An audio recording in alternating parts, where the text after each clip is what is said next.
No, we done. We are done. We are done. We're done.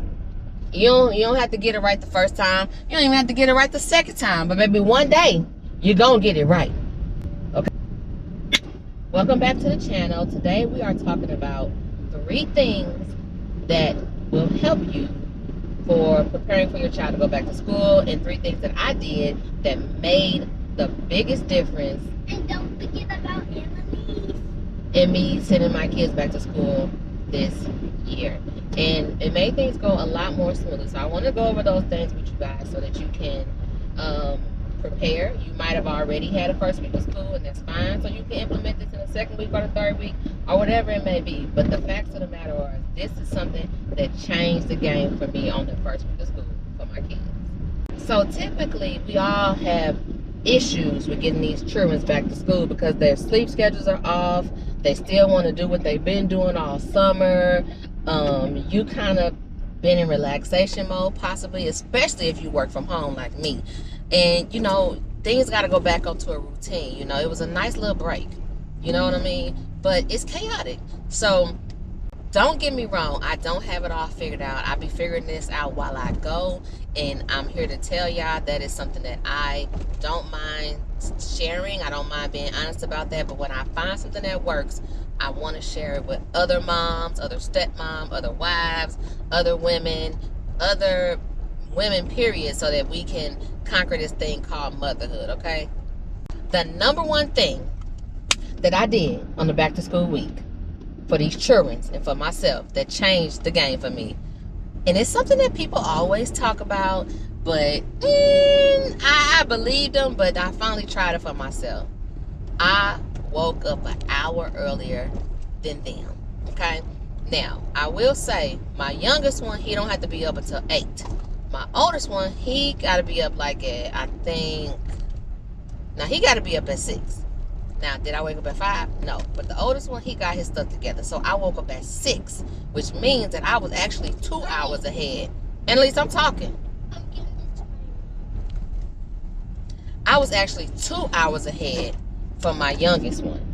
So that helped me out because I was able to kind of get my thoughts together. I was able to make his lunch. I was able to like lay his clothes out, because here's the thing, he's 10 and he should be picking out his clothes by himself, but there were certain clothes I wanted him to wear. So I would lay his clothes out, and then I would let him do the rest of everything else, like as far as make sure he showered, brush his teeth, put on his socks, put on his shoes, you know, get his backpack together, make sure he looked at his lunchbox, see what he had, make sure he had his snack.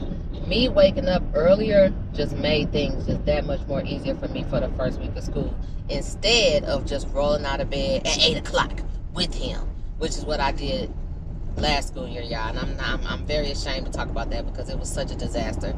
Like, it was terrible. It was terrible. It was terrible. I don't even want to go into it, but just know that the principals and them, they definitely was like, they saw me every day because I was dropping him off at school every day because he wasn't catching the bus and I was missing the drop-off time. And that was just a mess.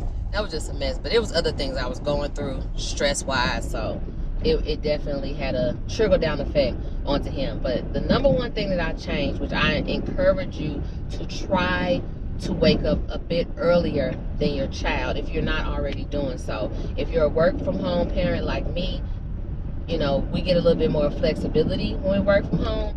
But I found out that that flexibility can be a gift and a curse, because while it feels like, you know, I could take my time, or I could do this, I could do that, I could take a shower after my first meeting and stuff, at the end of the day, that just backfires. It just totally backfires. But with that being said, drop in the comments if you are already doing something similar, or if it's something that you want to try to do, which is waking up early. How has that helped you? When did you start doing it? What do you do when you wake up early? Drop in the comments and let me know.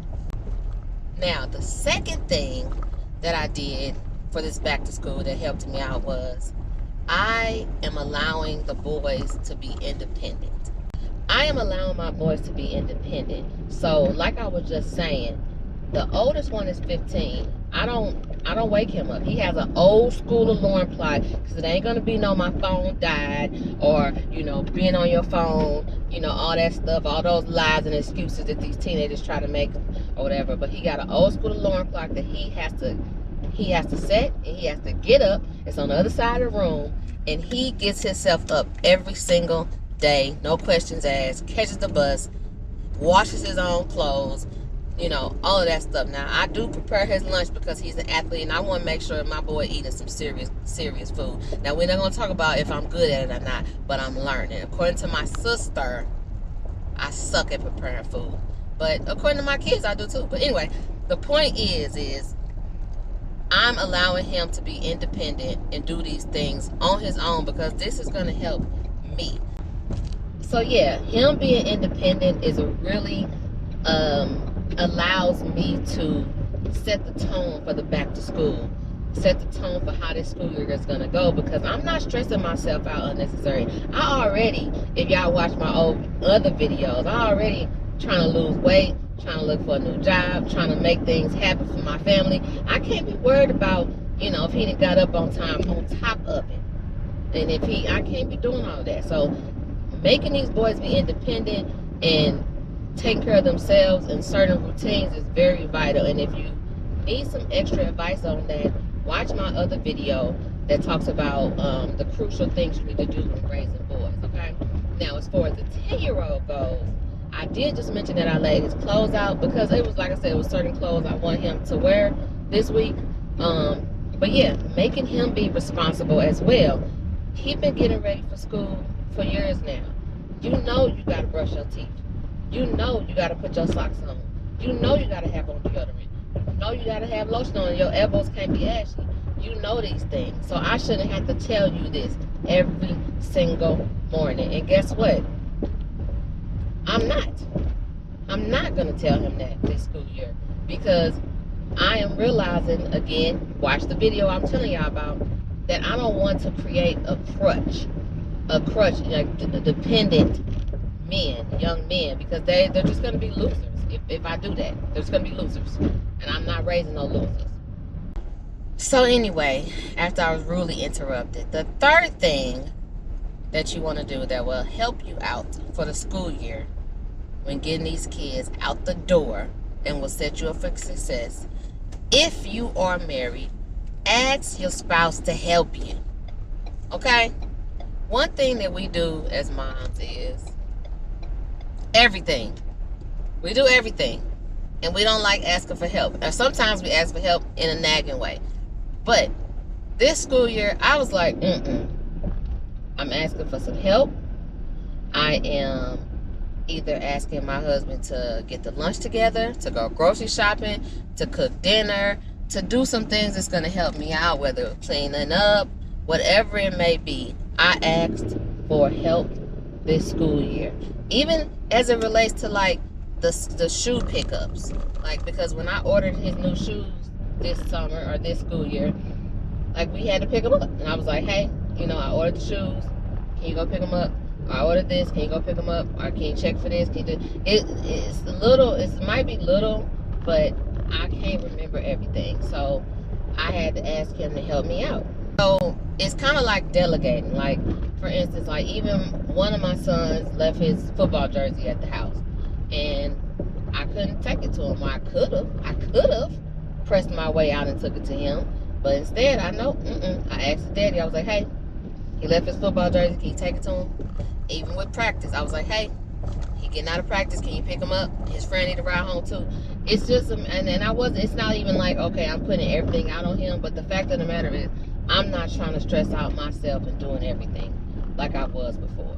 Now, I'm gonna ask. Drop me a comment if you struggle with this. If you struggle with this, like delegating the duties. Delegating duties to the spouse, or not trying to nag, or just trying to do everything yourself as a mom. And I feel like those days are over with. Like, let's not do that to ourselves anymore. So like I said, one, I woke up an hour early. Set the tone, just gave me clarity, just gave me time. And I'm really feeling doing it. I'm going to keep doing that, y'all. I really, really, really, really, really am feeling it.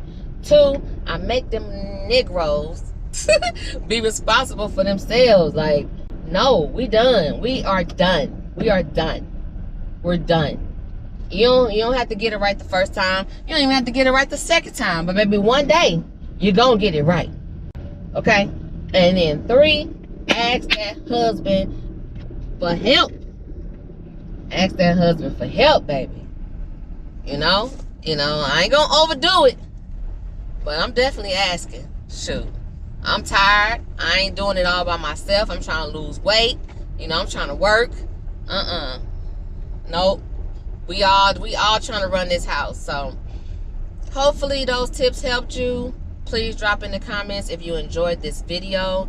If you have any questions for me, let me know.